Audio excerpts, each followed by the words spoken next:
wind gusts up even more. We're going to move to the final of this 1-mile bike race. Now, here's the situation. As you know, Seagren has already wrapped up the overall championship, but he could win $3,000 more to bring his total to almost $40,000 if he could win this event. The real battle, however, is for second place, $15,000 for second, $10,000 for third, remember, and it's actually a three-way fight right now among Peter Revson, Jean-Claude Killy, and Rod Laver. The United States against France and Australia, motor racing against skiing and tennis. Again, let's set the field. In lane number 1 will be the former heavyweight champion, Joe Frazier, who surprised everybody in the heats here by making it into the final, winning his heat.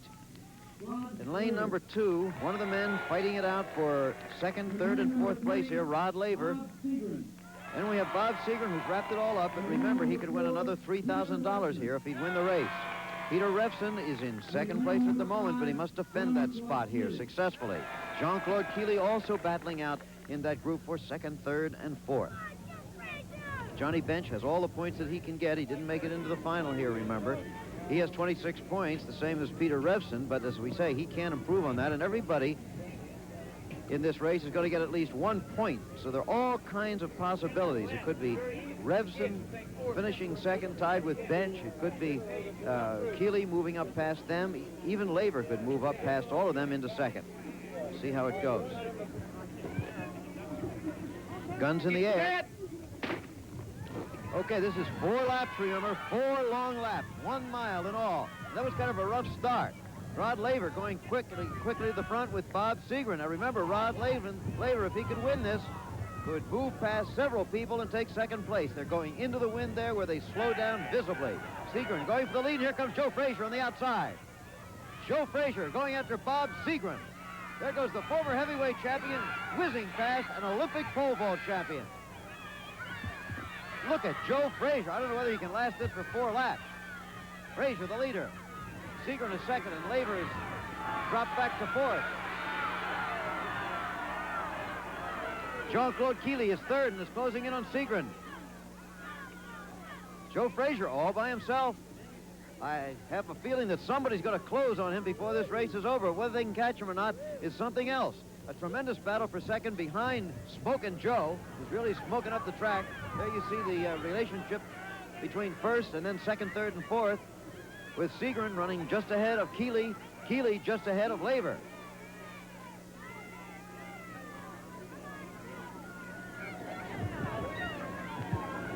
Killy could take second place in this competition very easily. Remember, that's worth $15,000. Joe Frazier, the leader at the halfway point. Bob Seagren, Jean-Claude Killy, and Rod Laver now moving up on Killy a little bit. Frazier is tiring now. They're all closing in on him visibly. Gee, he's really running out of gas. Peter Revson is still way back. And Revson's going to have a tough time holding on to second place here in the overall standings. Everybody moving past Joe Frazier. Now he begins to pump again. I don't know whether he's got a muscle bothering him or what. I think it's his bicycle. So we could have a protest at the end of this. It looks like he's pumping furiously, but that the bike may not be responding. I don't know, but it could be that. Okay, now Bob Seagren is moving well out in front as they come to the bell lap, and Laver has just passed Killy. Rod Laver, with a second place finish, would get 7 points, which could create one of several tie possibilities for second and third prize money. But Jean-Claude Killy is still there. Looks like Seagren's going to win this one and another $3,000 easily. And Joe Frazier is back in it. You know, he lost that ground, then suddenly seemed to get control of the bike again, and is now right up behind Killy and Laver. But he's not going to catch him, and now he begins to lose ground again as they sprint. And here comes Killy after Laver. Let's see if he can get him. Seagren all by himself for the win, and here comes Killy at the finish line. I don't think he made it. I think Rod Laver just held on for second place here and 7 points. But Jean-Claude tried to throw his bike across the finish line right there. It didn't succeed, but it's a technique they always use in ski racing, trying to throw those boots across the photoelectric cell. Well, Seagren the winner with 49 points. Killy finishes second with 28. Revson and Laver tying for third, just 1 point behind Jean-Claude. In a minute, a word with the winner and a breakdown on the prize money. Familiar situation with a gold medal around his neck, just as he did in the Olympic Games in Mexico City in 1968, just as he might well have done at Munich last summer if that pole business hadn't come up, but we won't go into that again. No, Bob, congratulations. You have beaten some of the finest professional athletes in the world, and you've done it on your first shot at winning prize money. Well, I still don't believe it. It's really exciting for me. I'm so grateful to the people here at Kavanaugh for having me in this, and especially to ABC, which I understand was one of the decisive factors in my inclusion in this this tremendous field of athletes. Well, we've been following you for a long time.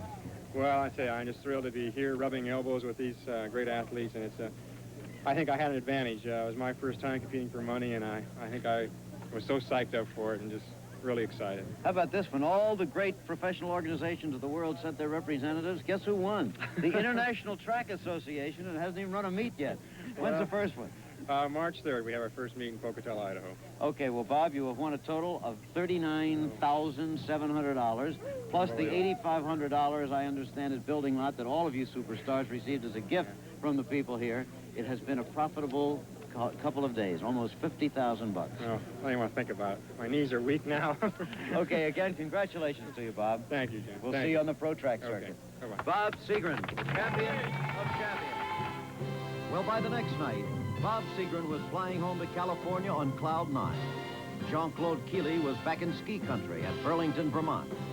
Peter Revson was packing for the Grand Prix of South Africa. Rod Laver was visiting his in-laws in Tampa. Johnny Bench was taping his own TV show in Florida. Elvin Hayes was scoring 33 points for the Bullets. Rod Gilbert was sick with the flu in Los Angeles. Jim Stefanich was bowling in Winston-Salem. Joe Frazier was on his South Carolina plantation. And Johnny Unitas was home, considering his future. I would say that all in all, the gathering at the summit of the superstars for the first time couldn't have worked out better. We sure hope that it'll go on for many, many years and that we at ABC will be returning to chronicle exactly what happens. I'm Jim McKay. That's the story. This has been an ABC Sports presentation.